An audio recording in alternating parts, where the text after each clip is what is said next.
ನನ್ನೆಲ್ಲ ಯೂಟ್ಯೂಬ್ ವೀಕ್ಷಕ ಸ್ನೇಹಿತರಿಗೆ ನಿಮ್ಮ ಸುಪ್ರಿಯಾ ಶಿವಮೂರ್ತಿ ಗೌಡ ಮಾಡುವ ನಮಸ್ಕಾರಗಳು. ಎಲ್ಲರೂ ಹೇಗಿದ್ದೀರಿ?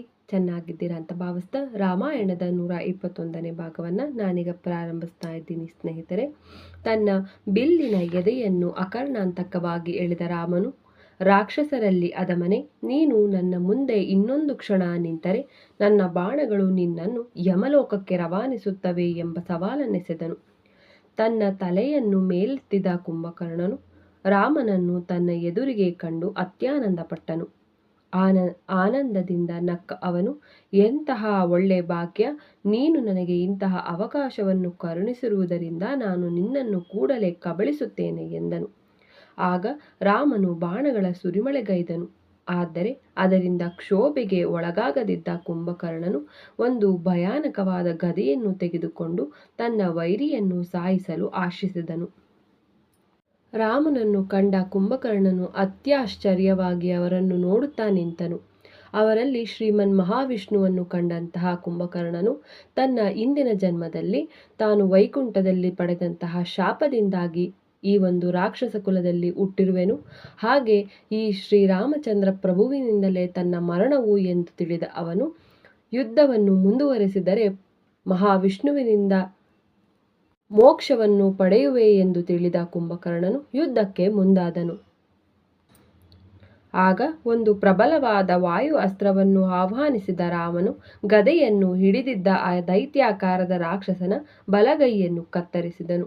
ಅವನ ಬಹುದೊಡ್ಡ ತೋಳು ನೆಲಕ್ಕೆ ಬಿದ್ದು ವಾನರ ಸೈನಿಕರ ಒಂದು ಸಂಪೂರ್ಣ ಪಂಗಡವನ್ನೇ ಜಜ್ಜಿದಾಗ ಕುಂಭಕರ್ಣನು ಸಂಕಟದಿಂದ ಅರಚಿದನು.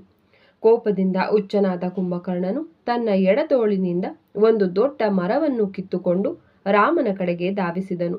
ಆದರೆ ಒಂದು ಪ್ರಬಲವಾದ ಹೈಂದ್ರಾಸ್ತ್ರವನ್ನು ಆಹ್ವಾನಿಸಿದ ರಾಮನು ದೈತ್ಯನ ಎಡತೋಳನ್ನು ಬೇರ್ಪಡಿಸಿದನು.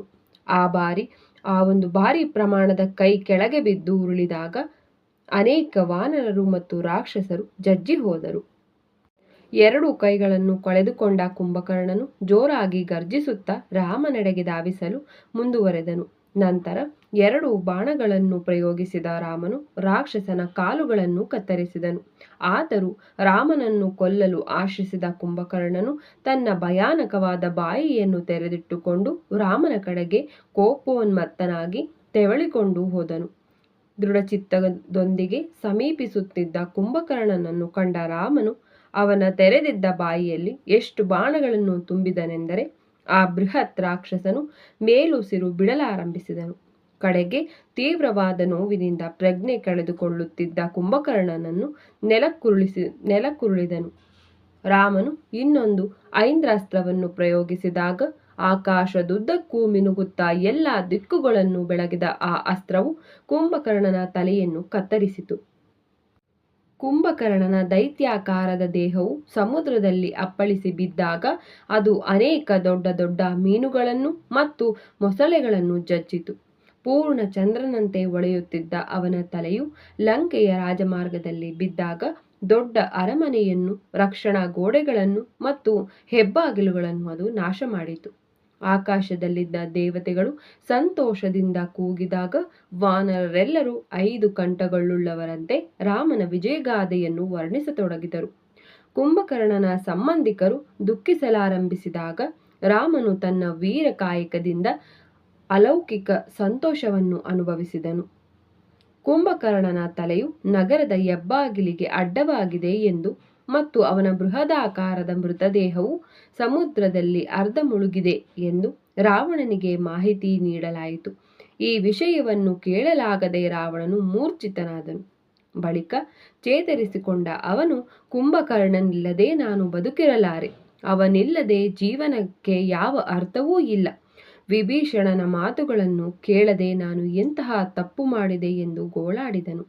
ನಂತರ ರಾವಣನ ಮಗನಾದ ತ್ರಿಶಿರನು, ತಂದೆಯವರೇ ದುಃಖಿಸದಿರಿ, ಬ್ರಹ್ಮದೇವನು ನಮಗಾಗಿ ನೀಡಿರುವ ವರದಿಂದಾಗಿ ಆ ಒಂದು ವರವನ್ನೆಲ್ಲ ಉಪಯೋಗಿಸಿಕೊಂಡು ಪ್ರಬಲವಾದ ಶಕ್ತಿ ಹಾಗೂ ಅಸ್ತ್ರಗಳನ್ನು ಉಪಯೋಗಿಸಿಕೊಂಡು ನಾನು ಯುದ್ಧವನ್ನು ಜಯಿಸಿ ಬರುತ್ತೇನೆ ಎಂದು ಅವರನ್ನು ಸಮಾಧಾನಪಡಿಸಿದನು.